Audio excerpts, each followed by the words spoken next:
Hello friends, welcome to the Chandra study hub.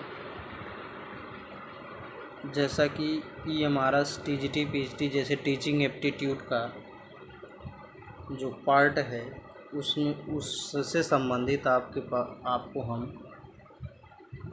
10 प्रश्न की श्रृंखला लेकर आए हैं जो इस प्रकार है और हमें उम्मीद है कि यह ज़रूर जो है एग्ज़ाम में पूछे जाएंगे। तो चलिए हम लोग देख लेते हैं। प्रश्न संख्या एक है शिक्षण का उद्देश्य। शिक्षण का उद्देश्य क्या है? अब यही आप बताएं, शिक्षण का उद्देश्य क्या है? ओके, शिक्षण का उद्देश्य ऑप्शन ए है विद्यमान ज्ञान का संचरण। ऑप्शन 2 ज्ञान की खोज के लिए छात्रों की जिज्ञासा को बढ़ावा देना।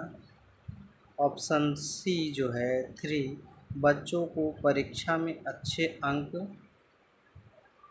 अच्छा करने में मदद करना। अंक लेना या अच्छा करना, ये सारी चीज़ें हो गई अनुसंधान की सुविधा के लिए। तो सबसे पहले देखिए, इसे विद्यमान ज्ञान का संचरण की ऐसी बात तो है नहीं। तो हम अगले चलते हैं। सबसे सबसे ज़्यादा आप लोग ध्यान देंगे चाइल्ड सेंटर्ड होना चाहिए। कोई भी आपका प्रश्न जो होगा वो चाइल्ड सेंटर्ड ही इसके मतलब बाल केंद्रित पर ही ध्यान देते हैं। तो जैसा कि आप लोग देख रहे हैं कि ऐसा तो कोई है नहीं कि अब अच्छा कंपटीशन के लिए बिल्कुल नहीं प्रोत्साहित करेंगे। कोई कंपटीशन, कोई परीक्षा नहीं, अनुसंधान के लिए तो होगा नहीं। इस हिसाब से ज्ञान की खोज के लिए छात्रों की जिज्ञासा को बढ़ावा देना, यही आपका आंसर सही हो जाएगा। चलते हैं हम अब अगले प्रश्न के पास। अगला प्रश्न क्या है? अगला प्रश्न ये है कि एक अच्छे शिक्षक को होना चाहिए। मतलब शिक्षक के गुण पूछ रहा है, गुण। तो अब हम लोग क्या करेंगे, इसमें पहला ऑप्शन जो है संसाधन युक्त और सहभागी। पहला ऑप्शन संसाधन युक्त और सहभागी। दूसरा ऑप्शन संसाधन युक्त आक्रामक। ऐसी कोई बात नहीं, मतलब एकदम आक्रामक तो बिल्कुल नहीं होना चाहिए टीचर को, बिल्कुल। ओके, अगला हम देखते, अगला ऑप्शन जो है संसाधन युक्त स्वेच्छाचारी। संसाधन युक्त प्रभुत्व।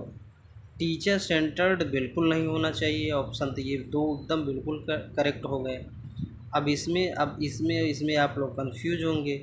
तो देखेंगे संसाधन युक्त और सहभागी, जहाँ जहाँ चीज़ों को पीयर मतलब सहभागी सहयोग टाइप में अगर प्रश्न आ जाता है, उत्तर आ जाता है, तो वही आपका ऑप्शन जो है उत्तर बन जाता है। ओके, अब आगे हम चलते हैं।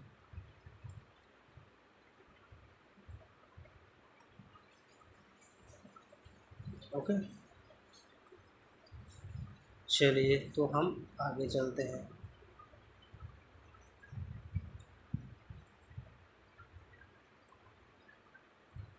प्रश्न संख्या 3 में क्या है ये आप देख लें। एक अच्छा शिक्षक होना चाहिए, इसमें भी गुण ही पूछा जा रहा है कि एक अच्छा शिक्षक क्या हो। क्या वो कठोर हो? क्या वो कठोर हो? बिल्कुल नहीं हो। एकदम साधारण हो, लविंग टीचर हो, ठीक है। अच्छे अंकों को प्राप्त करना, ये आपका नेगेटिव वर्ड आ गया, तो ये भी आपका कैंसिल आउट हो जाता है। ओके, दिलचस्प तरीके से सिखाता है ताकि बच्चे अधिगम का आनंद ले सकें, ये कुछ पॉजिटिव दिख रहा है। कभी अवकाश नहीं लेता, ऐसी कोई बात नहीं है। अवकाश लेने न लेने से कोई मतलब नहीं है। तो हम चलते हैं, साफ साफ दिख रहा है कि आपका ऑप्शन 3 इज राइट आंसर। चलते हैं हम अगले प्रश्न के पास। अगला प्रश्न क्या है? अगला प्रश्न, एक छात्र शिक्षक की किसी मदद के बिना एक समस्या को हल करने की कोशिश करता है, ठीक। तो शिक्षक को निम्न में से क्या करना चाहिए? अगर वो किसी सहायता नहीं ले रहा है, किसी टीचर का सहायता नहीं ले रहा है किसी सवाल को हल करने में, तो उस जो टीचर क्लास में है वो उसका क्या दायित्व बनता है, क्या करना चाहिए उस बच्चे के साथ? ऑप्शन ए जो है, उसे अपने सहयोगियों से मदद लेने के लिए सलाह दे, ये हो, या उस पर कोई ध्यान न दे। ये तो बिल्कुल गलत हो गया। क्यों नहीं ध्यान देंगे? और सलाह लेने की क्या ज़रूरत है जब वो अपने आप से कर रहा है? अगर वो सहायता लेगा तो केवल टीचर से ही लेगा और किसी से नहीं लेगा। उसके बाद तीसरा ऑप्शन, उसे मूर्खता के लिए डांटे। मूर्खता बिल्कुल नहीं कर रहा है बच्चा। फिर उसे व्यक्तिगत प्रयास का मूल्यांकन करें। ऑप्शन, अब आपको पता ही चल गया होगा कि ये बिल्कुल नहीं होगा। Option 4 is right answer. चलते हैं अगले प्रश्न की। अगला नेक्स्ट क्वेश्चन क्या है? प्रभावी शिक्षक। जो शिक्षक प्रभावी होता है वो क्या होता है? वो ऑप्शन 1, छात्रों को प्रश्न पूछने की अनुमति देता है, या ऑप्शन 2, समय के भीतर पाठ्यक्रम पूरा करता है, ऑप्शन 3, विभिन्न प्रकार के अधिगम अनुभव प्रदान करता है, ऑप्शन 4, अनुपस्थित छात्रों को सब कुछ समझाता है। देखिए, जो सबसे अगर मोस्ट अप्रोप्रिएट अगर पॉजिटिव ऑप्शन लें तो ये जो 3 है इज राइट आंसर, यही आपका उत्तर हो जाता है। ये सारी चीज़ें हैं वो ठीक हैं, क्योंकि इसके बीच में अगर सबसे ज़्यादा अगर उसमें ध्यान दें तो आपको ये अनुभव और प्रदान करना, ये सारी चीज़ें जो है आपको एकदम मोस्ट अप्रोप्रिएट शब्द हो जाता है, जो कि उत्तर के लिए बहुत काफ़ी महत्वपूर्ण बन जाता है। तो इस प्रश्न का उत्तर जो है 3 होगा, जो कि राइट आंसर होगा। नेक्स्ट क्वेश्चन आपका आता है, क्या है नेक्स्ट क्वेश्चन? सभी शिक्षण, मतलब ये असर्शन रीजन वाला है। सभी शिक्षण का अर्थ है सीखना। सभी शिक्षण का अर्थ है सीखना, और शिक्षण से ही अधिगम होना चाहिए, ये ज़रूरी नहीं। अधिगम किसी भी प्रकार में हो सकता है। हाँ, शिक्षण का अर्थ सीखना है, ये बात तो सत्य है, लेकिन ये ज़रूरी नहीं शिक्षण से ही जो है अधिगम होगा, ये ज़रूरी बिल्कुल नहीं है। तो आपका ए जो है राइट होगा, लेकिन आर जो है गलत होगा। इस हिसाब से आंसर आपका 3 जाता है। ओके, नेक्स्ट क्वेश्चन है आपका, सामान्य तौर पर योग्यता का अर्थ क्या है? सामान्य तौर पर पढ़ाने की इच्छा, शिक्षण के प्रति समर्पण, ठीक, शिक्षा पढ़ाने की क्षमता रखना, उपरोक्त में सभी। देखिए, ये सभी आपस में सभी क्वालिटी होल्ड करते हैं एक टीचर के अंदर। इस हिसाब से आपका जो ये प्रश्न होता है उसका उत्तर 4 जाएगा, उपरोक्त में सभी। तो चलते हैं नेक्स्ट प्रश्न क्या है? नेक्स्ट क्वेश्चन, निम्नलिखित में से कौन सी अधिगम की विशेषता शिक्षण की प्रभावशीलता से संबंधित?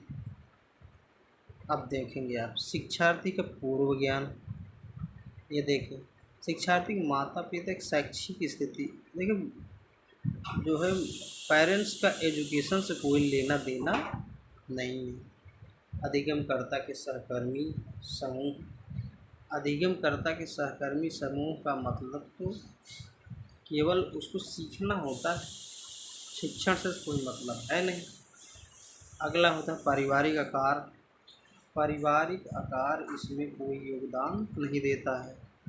इस हिसाब से हम देखते हैं सबसे ज़्यादा मोस्ट अप्रोप्रिएट उत्तर जो जाता है आपका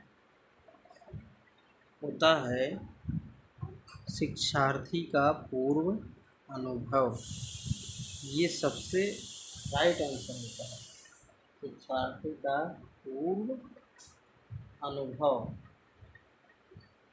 ओके, तो हम चलते हैं नेक्स्ट प्रश्न।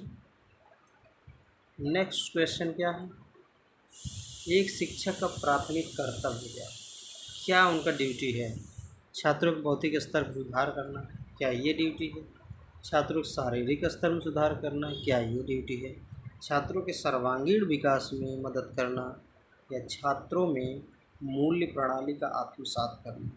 देखिए, बौद्धिक विकास, शारीरिक विकास, ये सारे सर्वांगीण विकास के अंतर्गत ही आते हैं। क्या आते हैं? सर्वांगीण विकास में ही सब कुछ होते हैं। इस हिसाब से आप समझ गए होंगे कि इसका उत्तर क्या है। इसका उत्तर 3 है। 3 इज राइट आंसर। चलते हैं नेक्स्ट प्रश्न।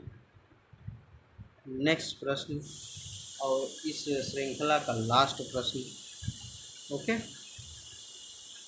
इस प्रश्न श्रृंखला का लास्ट प्रश्न। शिक्षण की गुणवत्ता को डैश के माध्यम से पहचाना जाता है। शिक्षण की गुणवत्ता किसके माध्यम से पहचाना जाता है?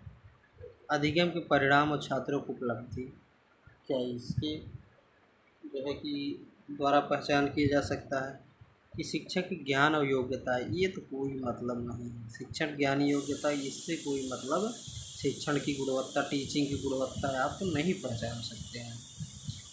छात्र की पारिवारिक पृष्ठभूमि, ये बैकग्राउंड जो है, ये बिल्कुल फैमिली बैकग्राउंड बिल्कुल मैटर नहीं करती है। उसके बाद कक्षा की गतिविधियों और छात्रों की भागीदारी, ये इसमें अगर देखें तो सबसे दोनों में ही कन्फ्यूजन होगा।